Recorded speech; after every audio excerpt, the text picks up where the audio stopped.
네. 오늘 새벽에 주시는 하나님의 말씀은 빌립보서 2장입니다.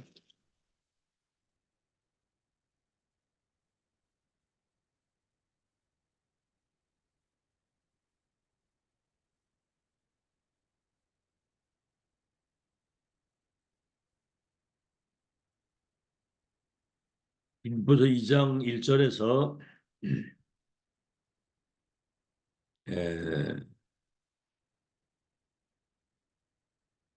10절까지 한 음성으로 같이 합독하겠습니다. 빌립보서 2장 1절로 10절까지 시작. 그는 허물과 죄로 죽었던 우리를 살리셨도다. 그때 너희는 그 가운데서 행하여 이 세상 풍속을 줬고, 죄송합니다. 빌립보서인데,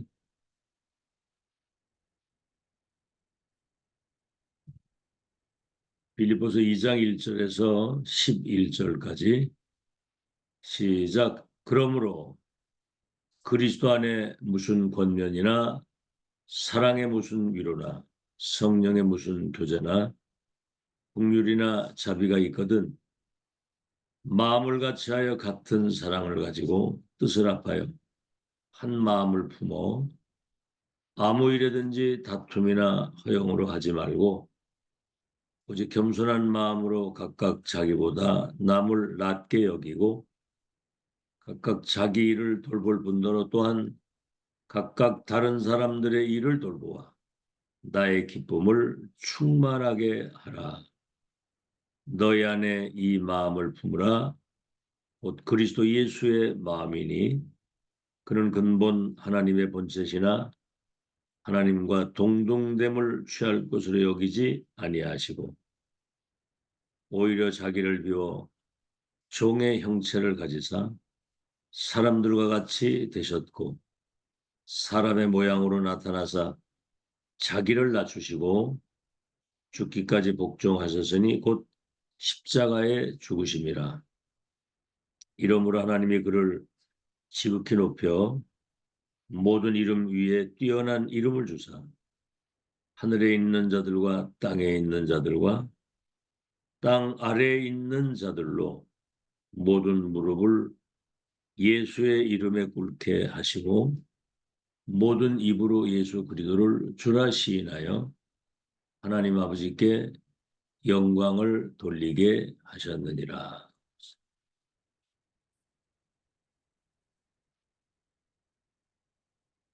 제가 이제 신학교 다닐 때 그 설교학 교수가 저 그때 학생들이 나와서 이제 5분씩 설교를 하도록. 제가 이제 그 창세기 12장에 있는 아브라함에 대한 이제 말씀을 전했는데 그때 이제 말씀을 전하니까 뭐 아멘 하는 사람도 있고 분위기가 굉장히 좋았어요. 그때 이제 그 교수가 나보고 하는 말이 부흥사적 어떤 소명이 있는 것 같다. 그러면서 이제 맨 마지막에 뭔 얘기를 하셨냐면 어떤 말씀을 설교를 하든지 하나님이 가장 원하시는 것이 무엇일까? 또 지금 이 말씀을 통해서 하나님이 우리에게 무엇을 말씀하시고 있는지를 찾고 전하라는 거죠. 근데 그게 굉장한 어떤 삶의 그런 목회자의 그 여정을 걸어가는데 중요한 전환점이 되는 그런 과정이었습니다. 여러분 그 미국의 록펠러 아시죠? 그 어머니 그 이제 아들에게 중요한 그 교훈을 준 거예요. 각인이 되도록. 교회 가서는 사람 말에 귀 기울이지 말고 네 주장을 앞세우지 말고 왜 자기 주장이 있잖아요. 너는 사업가이기 때문에 돈 많이 벌어서 헌금을 많이 하는 사람이 되라. 교회 살리라. 예배 1시간 전에 가서 예배, 성경 그날의 본문 제목 확인하고 본문을 읽어보고 계속 은혜를 사모하고 기도해라. 그런데요, 많은 사람들이 그렇게 안 하잖아요. 근데 이걸 마음에 담고 그대로 한 거예요. 미국에 굉장한 영향을 끼치는 교회만 대형 교회를 2,400개를 세우고 시카고 대학을 비롯해서 큰 대학을 24개나 세웠습니다.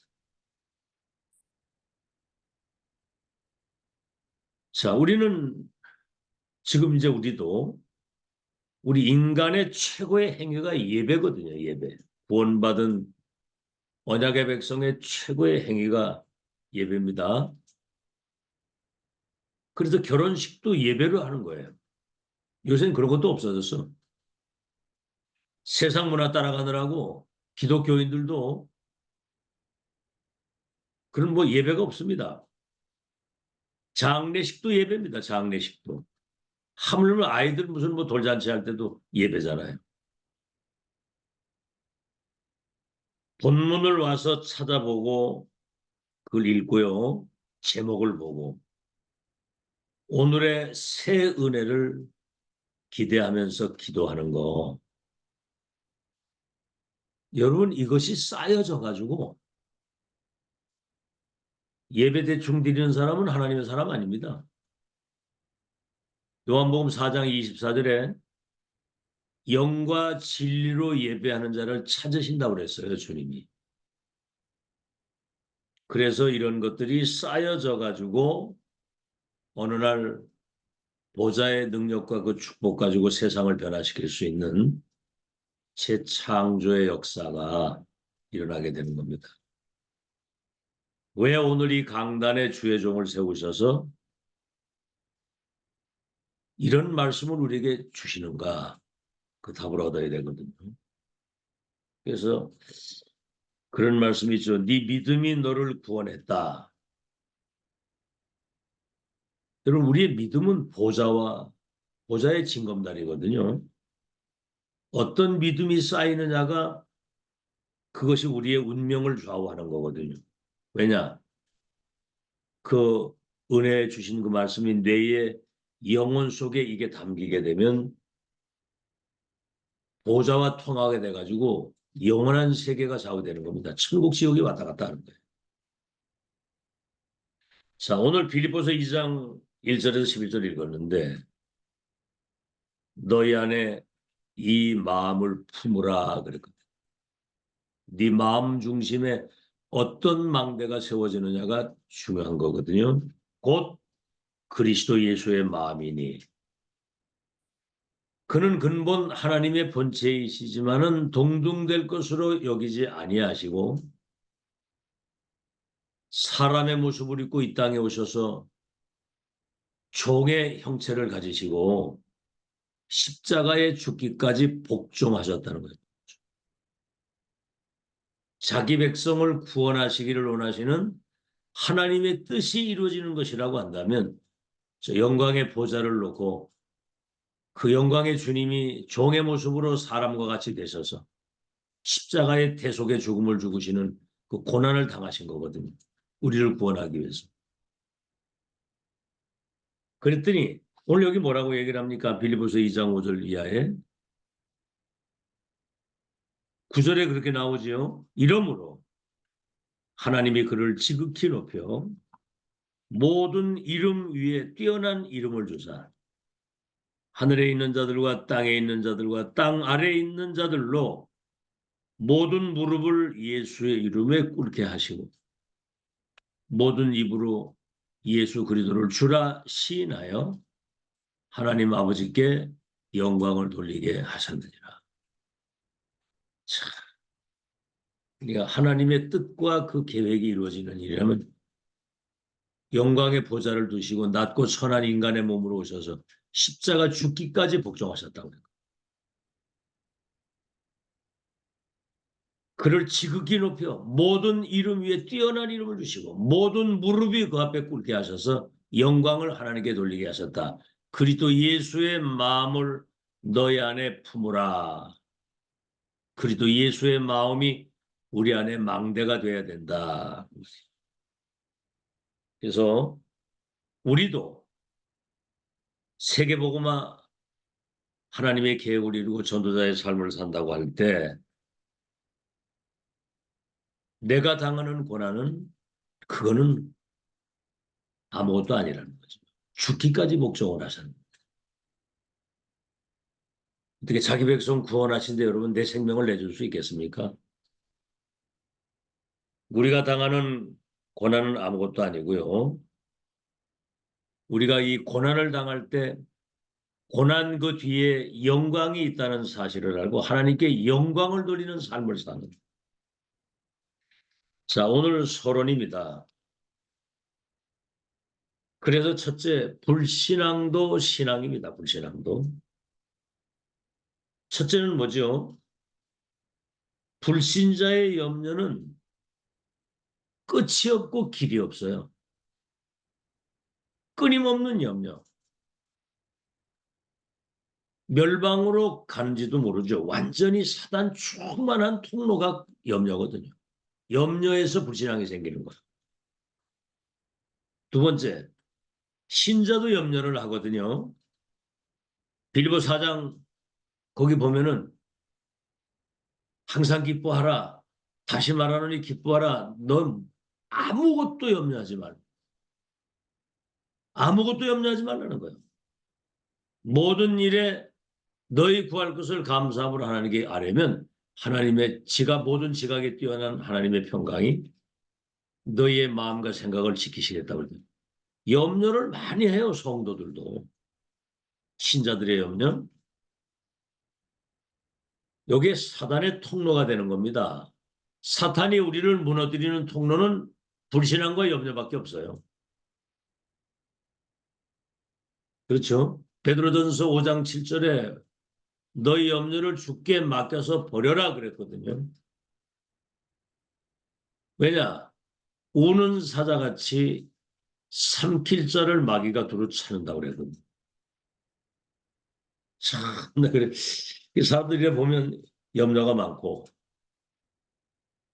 뭐 별거 아닌데 염려하거든요. 이게. 그게 이제 사단의 통로가 되고 그게 이제 우리의 영적 성장을 멈추게 하는 거거든요. 세 번째는 뭐죠? 이렇게 되면 모든 것을 염려하게 되는 거예요. 이렇게 되면 모든 것. 모든 게 염려야. 그게 이제 영적인 병에서 오는 정신병의 시초거든요. 그래서 삶이 무기력해 조금 무너지는 겁니다. 구원받아 놓고. 두 번째입니다. 불신앙도 열매 맺는다니까요. 불신앙이 신앙이라. 불신앙 중 불신앙이 무엇이냐? 하나님이 주신 거. 다시 말하면 하나님이 하신 거. 하나님이 지금 하고 계시는 거. 지금 주고 계시는 거. 앞으로 하나님이 하실 거. 하나님이 주실 거. 이거를 믿지 않는 거예요. 뭐 간단히 말하면 그리스도를 믿지 않는 겁니다. 그리스도. 사탄의 세력을 꺾으신 왕. 죄와 저주, 지옥 배경과 재앙을 영원히 끝내시고 구원의 길을 열어주신 그리스도. 그 이름. 그래서 첫째입니다. 우리 구원받은 언약의 백성들도 과거가 말이죠. 운명이 돼가지고 그게 재앙이 올 수가 있어요. 과거. 그리스도 안에서 이미 운명이 바뀌고 끝이 났는데 그래서 우리의 과거를 영원한 축복의 발판으로 만드신 영세전 그리스도. 과거는 저 영세전에서부터 시작되는 거거든요. 영세전에 이미 그리스도 안에서 우리를 예정 선택하시고 은혜의 영광을 찬양할 사람으로 선택을 했기 때문에 우리 과거의 불행은 끝난 겁니다. 발판이에요. 믿으세요. 꼭. 과거 있거든요. 그거 상처. 두 번째. 더 중요한 거는 나를 지금 살려야 되잖아요. 영적 서밋이 되고 정말 보좌의 것 가지고 세상 살릴 수 있는 나를 살려야 되는데 뭘 가지고 살립니까? 성육신하신 그리스도. 지금 믿는 자 속에 성령으로 함께 하시는 그리스도. 그렇죠? 세 번째는 뭐죠? 그래서 오늘을 살려야 되거든요. 오늘을. 그게 바로 부활하신 그리스도의 그 이름 가지고 기도할 때 보좌의 능력이 내 삶에 나타나는 거예요. 오늘을 살리는 거예요. 오늘을 내가 살면 내일이 사는 거거든요. 미래가 살고. 자, 그럼 네 번째는 뭐죠? 미래가 보이는 겁니다. 미래가. 하늘과 땅의 모든 권세를 가진 주님이 세상 끝날까지 항상 함께 계시다가 재림주로 오시는 거거든요. 이게 복음을 안다는 것은 어마어마한 겁니다. 내세는 어떻게 됩니까? 그리스도께서 심판주로 오셔서 천국과 지옥이 완전히 거기에서 갈라지는 거거든요. 심판주로 오실 그리스도. 아시겠죠? 그래서 이 축복을 언제 누리냐면 예배할 때와 기도할 때거든요. 이때 일어나는 일이 오늘 제목이 그래서 만유의 주인이신 예수 그리스도예요. 만유의 주인이신 예수 그리스도.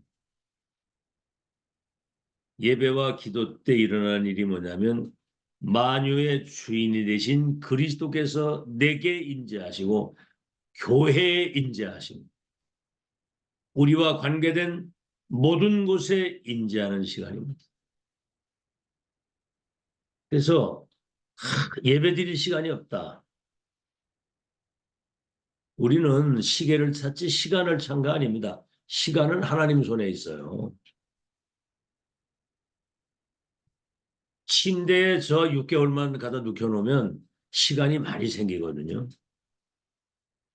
그러니까 오늘 핑계를 완전히 없애야 되고요. 세 번째, 우리 인생의 주인이 누구냐 그 말이죠. 우리 인생의 주인.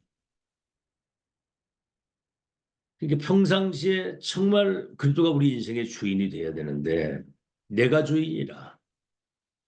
그렇죠? 우리가 이제 만약에 시한부 인생이 됐다고 해보세요.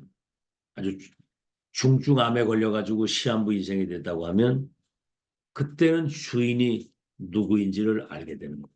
근데 늦었잖아요, 이미. 첫째입니다. 레너드 7명은 만유의 주인이 되신 그 주님을 미리 알았다는 거예요. 어려서부터. 디모데후서 1장에도 나오잖아요. 네가 어려서부터 그리스도를 알았나니 미리 알아야 됩니다. 그리스도. 두 번째는 뭐지요? 공생의 예수님의 가르침이 뭐예요? 사복음서. 우리에게 구원을 주시기 위해서 사람의 몸을 입고 이 땅에 오셨는데 하나님이 오셨다는 얘기예요. 그렇죠? 그 키가 우리에게 구원을 주시고 우리와 함께 하시는 거고. 세 번째는 뭐죠? 그래서 십자가 죽으시고 부활하셔서 지금 구원의 은총을 주시고 우리와 성령으로 함께 하시는 성삼위 하나님 우리와 함께 하시는 거. 그래서 정말 그리스도가 우리 인생의 주인이 되는 축복이 있기를 예수 이름으로 축원합니다. 주인이 누구냐? 그게 운명을 바꾸는 거예요. 오늘 본론입니다. 우리가 이제 그리스도가 우리에게 주인이 됐다고 한다면 주인의 키는 뭐죠? 내 모든 삶을 책임지는 거예요. 내일도 걱정하지 마라. 아무것도 염려하지 마라. 예수 그리스도 깊이 알고 바르게 알고 정말 바르게 알고 올바르게 아는 것이 그게 믿음이고 응답이고 능력입니다. 그리스도 예수를 깊이 생각하라 그랬거든요. 너희 안에 이 마음을 품으라 곧 그리스도 예수의 마음이니. 자, 오늘 본론의 첫 번째입니다. 예수님이 하신 일 첫째, 요한복음 5장 19절에 하나님의 모든 것을 그리스도를 통해서 보이신 거예요. 아버지가 하는 일을 아들도 하신다 그랬거든요. 두 번째 마태복음 9장 6절에는 죄 사함의 권세를 아들에게 주셨다는 거죠. 죄 사함의 권세. 얼마나 감사한 일입니까? 원죄, 조상이 지은 우상 숭배죄, 우리 자범죄가 얼마나 많아요. 그죠? 이 모든 죄를 단번에 영원히 완전히 끝을 냈다는 거. 해방입니다.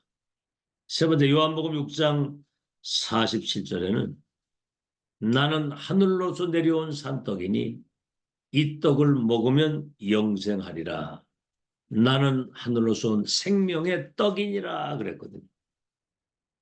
그러면서 하신 말씀이 믿는 자는 영생을 가졌나니 나는 하늘로서 내려오는 산떡이다. 생명의 떡이다 그랬거든요. 생명 대신 그리스도. 믿는 자는 영생을 이미 가지고 사는 것. 두 번째, 예수님은 어떤 분이신가? 첫째입니다. 예수님은 아버지와 나는 하나이다. 그러니까 바리새인들이 막 네가 어떻게 좀 목수의 아들인데 어떻게 하나님과 동등이냐 니가 이렇게 그래서 저주를 받은 겁니다. 나를 본 자는 아버지를 보았느니라. 독생하신 하나님이 나타내셨느니라.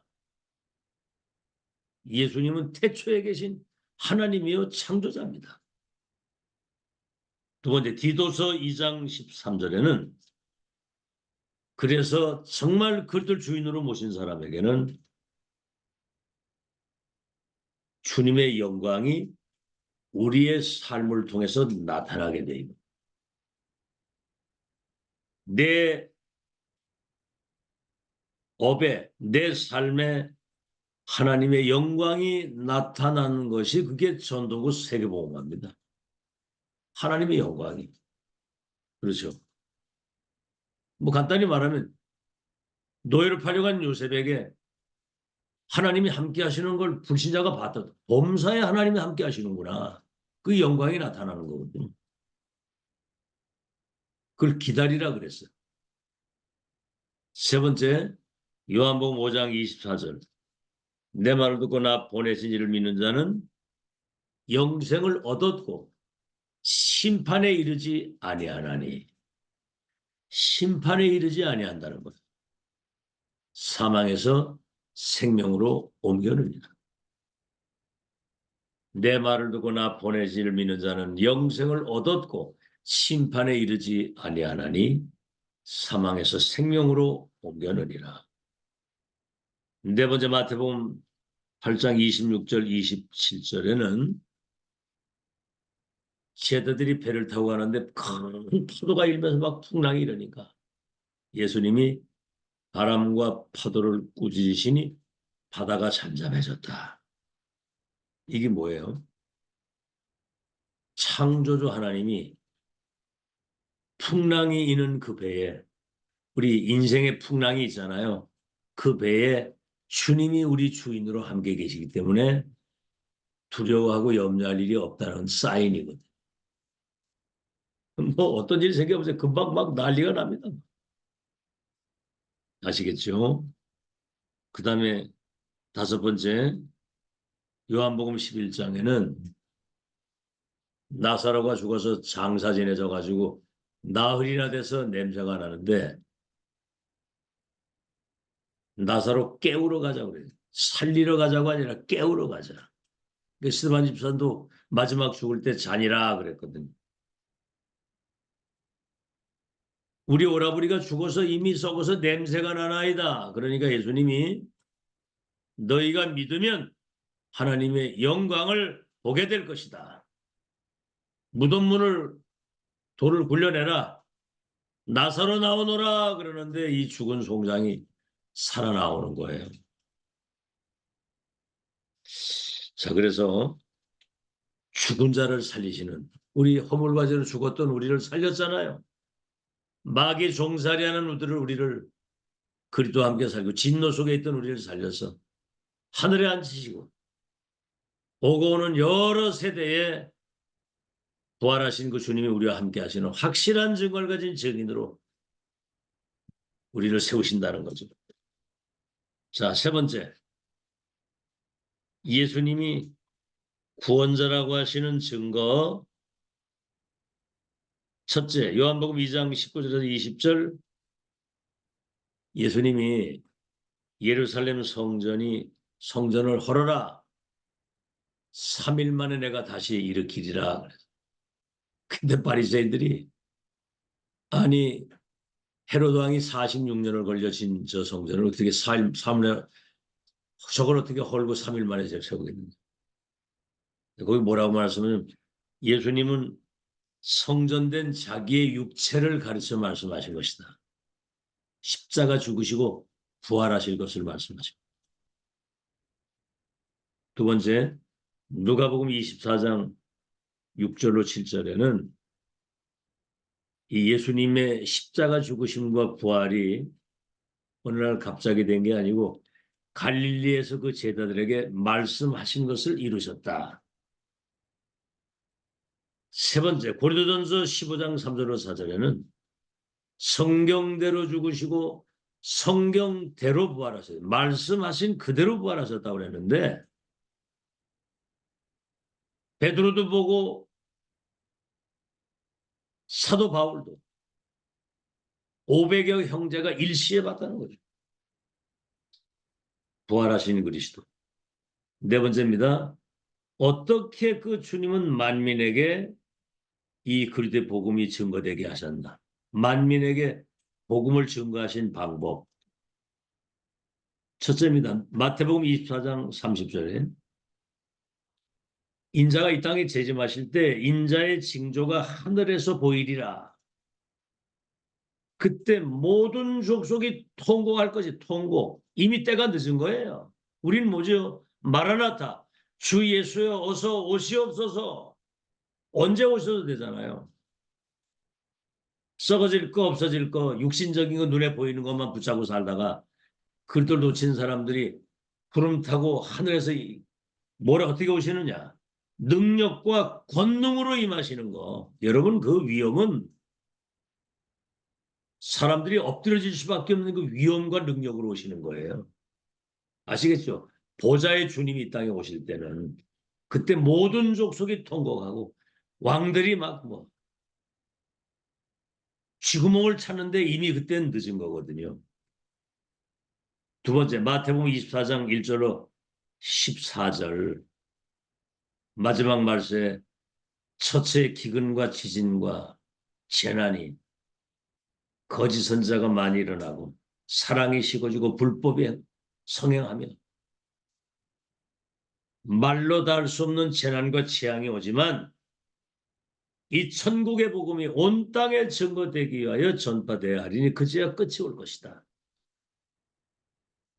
두려워할 거 없습니다. 복음 중심, 전도 중심, 전도하는 전도자 중심으로 역사의 수레바퀴가 움직이는 주인공이거든요. 세 번째, 사도행전 1장 11절에 예수님이 마지막 승천하실 때 구름 타고 올라가셨다고 그랬거든요. 구름이 저를 가리워 보이지 않겠다. 그러니까 제자들이 하늘을 쳐다보고 있으니까 어찌하여 서서 하늘을 쳐다보고 있느냐? 예수님은 너희가 보는 가운데 들려져 올라가신 그대로 다시 오실 것이다. 만국이 진동되고 만국의 사람들이 알 수 있도록. 다섯 번째, 마지막입니다. 그래서 만유의 주인이 되신 그 주님이 나와 함께 하시는 증거가 뭡니까? 고린도전서 3장 16절, 너희 몸이 하나님의 성전인 것과 하나님의 성령이 너희 속에 계시는 것을 알지 못하느냐. 하나님의 영이 성전 삼고 내 안에 와 계신 거예요. 그 성령의 감화와 감동, 성령의 내주 인도 역사하시는 은혜를 말씀과 기도와 전도자의 삶 속에서 누려야 되는 거거든요. 그 희열을 맛을 보고 살아야 되는 겁니다. 더 중요한 건 뭐지요? 갈라디아 2장 20절입니다. 나는 죽고 내 안에 그리스도께서 사신 것이다. 나를 사랑하사 나를 위하여 몸버려 십자가에 피 흘려 죽으신 그리스도. 그분이 부활하셔서 지금 내 안에 주인으로 계신다. 누가 주인이냐? 이게 전부 다입니다. 그렇죠. 뭐 당연히 그러잖아요. 기중품은 주인에게 맡기라고. 여러분의 모든 걸 만유의 주가 되신 주님이 우리의 주인 되시면 모든 걸 책임지시는 거거든요. 쓸데없는 걱정 염려 안 해도 됩니다. 결론입니다. 그래서 우리는 가장 복음적이면서도 가장 합리적인 감사를 찾아야 되는 거죠. 감사를 찾아야 된다. 아니 뭐 좋은 일만 있을 때 감사 누군 못하겠어요. 근데 바울은 뭐라고 그랬죠? 저 감옥에 가 있는데도 항상 기뻐하라. 쉬지 말고 기도 범사에 감사하라. 그 감옥에도 하나님이 능력 주시는 자는 모든 걸 할 수 있도록 감옥에도 하나님이 함께 하시고. 자, 잘 들으세요. 가장 복음적이면서도 가장 합리적인 감사를 찾아라. 요셉을 한번 보세요. 가정 폭력을 막 얼마나 당했는지 웅덩이에 던져도 죽이려고 던졌는데 물이 없었던 거예요, 거기. 이럴 정도로 막 생사를 넘나드는 가정 폭력.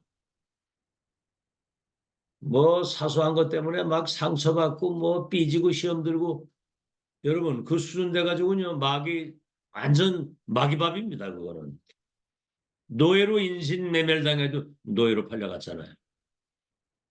누명을 쓰고 감옥을 갔잖아요.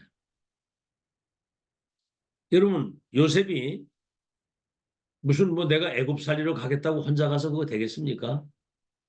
하나님이 애굽과 세계를 살리는 방법이 말로도 할 수 없는 고난과 말로도 할 수 없는 그 어려움과 위기와 그런 생사를 넘나드는 가운데 애굽을 살리는 역사가 그 속에 있는 언약을 진짜 바르게 붙잡으면 무슨 상황이 오든지 언약의 여정을 이루어가는 과정이라는 걸 누리면서 갈 수 있어요.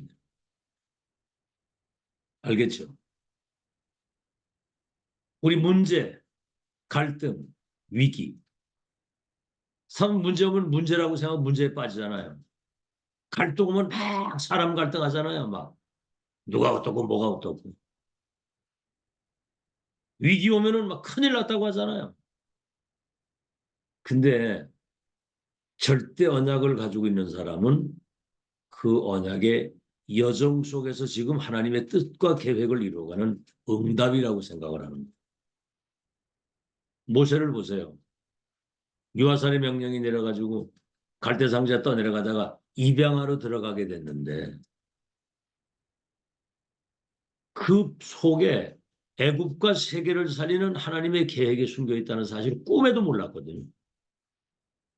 언약은 전달받았는데 도망자가 되고 80년 동안 호렙산에서 어머니가 말씀하셨던 그 언약이 확인되는 그 시간까지 감사를 몰랐던 겁니다. 깨달아야 돼요. 문제 갈등 위기는 곧 응답이고 갱신이고 기회라고 하는 거예요. 저 바벨론 포로를 끌려 말이 그렇지 70년 바벨론 포로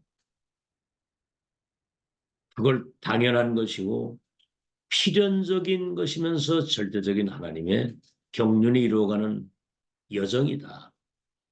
이런 가장 복음적이면서도 합리적인 감사를 찾아야 된다.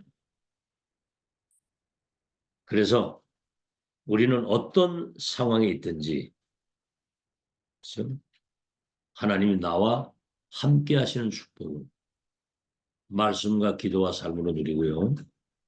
임마누엘 교회를 말하는 겁니다. 우리와 함께 교회. 교회는 천국의 모형이고 보좌의 그림자인데 교회를 통해서 자기 백성 구원하시고 세계복음화의 역사를 이루시는 거기가 뭡니까? 센터거든요. 센터. 하나님의 계획을 이루시는 지구상의 가장